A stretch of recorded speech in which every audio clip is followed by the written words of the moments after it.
Hello friends, welcome to my study classes. आज हम ज्यामिति के मुख्य परिभाषाओं के बारे में पढ़ेंगे। तो यहाँ से हमारा पहला है बिंदु।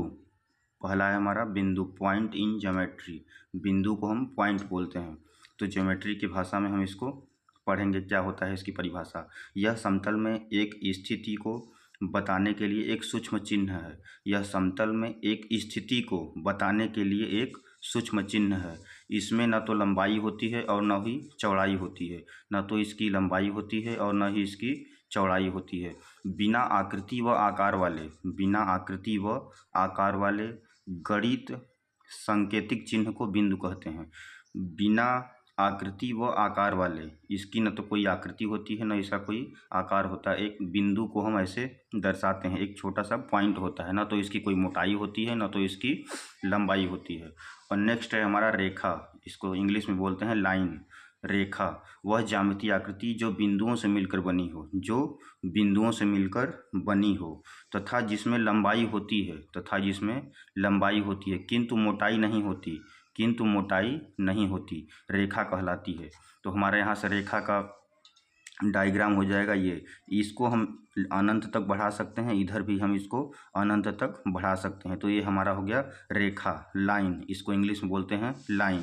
नेक्स्ट है हमारा सरल रेखा। नेक्स्ट है हमारा सरल रेखा, स्ट्रेट लाइन। इसको इंग्लिश में बोलते हैं स्ट्रेट लाइन। वह रेखा जो एक बिंदु से दूसरे बिंदु तक बिना दिशा बदले जाती है।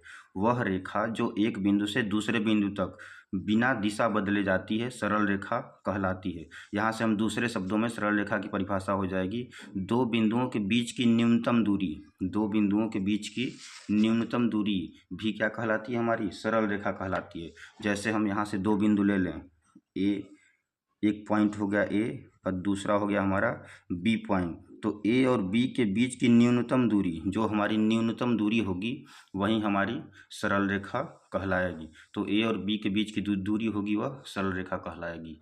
नेक्स्ट है हमारा वक्र रेखा। वक्र रेखा, इसको इंग्लिश में बोलते हैं कर्व लाइन। तो वक्र रेखा की परिभाषा हो जाएगी, वक्र रेखा वह होती है जो सीधी नहीं होती, जो सीधी नहीं होती और मुड़ी हुई होती है। यानी कि सीधी नहीं होती है, वह मुड़ी हुई होती है। तो यहाँ से वक्र की जो डायग्राम हो जाएगा ऐसे, ये वक्र होता है हमारा, ये सीधा नहीं होता, ये मुड़ा हुआ होता है। तो यहाँ से नेक्स्ट है हमारा संगामी रेखाएं।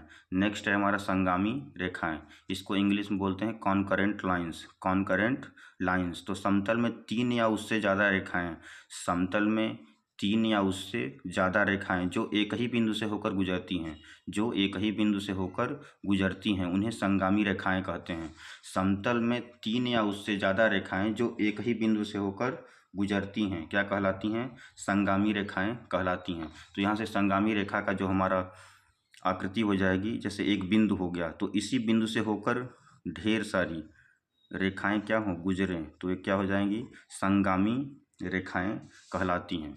तो यहाँ से नेक्स्ट है हमारा प्रतिच्छेद बिंदु। नेक्स्ट है हमारा प्रतिच्छेद बिंदु। इसको बोलते हैं इंग्लिश में इंटरसेक्शन पॉइंट। इंटरसेक्शन पॉइंट वह बिंदु जिससे दो या दो से अधिक, वह बिंदु जिससे दो या दो से अधिक रेखाएं होकर जाती हैं, प्रतिच्छेद बिंदु कहलाता है। प्रतिच्छेद बिंदु कहलाता है। तो यहाँ से मान लीजिए जैसे कोई एक बिंदु दिया हो, तो इसी बिंदु से होकर, इसी बिंदु से होकर दो या दो से अधिक लाइन क्या करे, गुजरे, तो ये क्या हो जाएगा हमारा प्रतिच्छेद बिंदु, इंटरसेक्शन लाइन। इंटरसेक्शन लाइन, इसको प्रतिच्छेद बिंदु बोलते हैं। नेक्स्ट है हमारा तिर्यक रेखा। नेक्स्ट है हमारा तिर्यक रेखा, ट्रांसवर्सल लाइन। इसको इंग्लिश में बोलते हैं ट्रांसवर्सल लाइन। तो वह रेखा जो दो या दो से अधिक रेखाओं को काटे, वह रेखा जो दो या दो से अधिक रेखाओं को काटे, तिर्यक रेखा कहलाती है।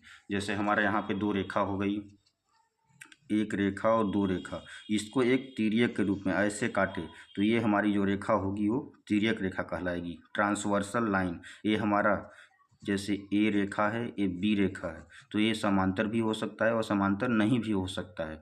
और ये हमारा जो ये लाइन आएगी ऐसे, वो तिर्यक रेखा कहलाएगी, ट्रांसवर्सल लाइन।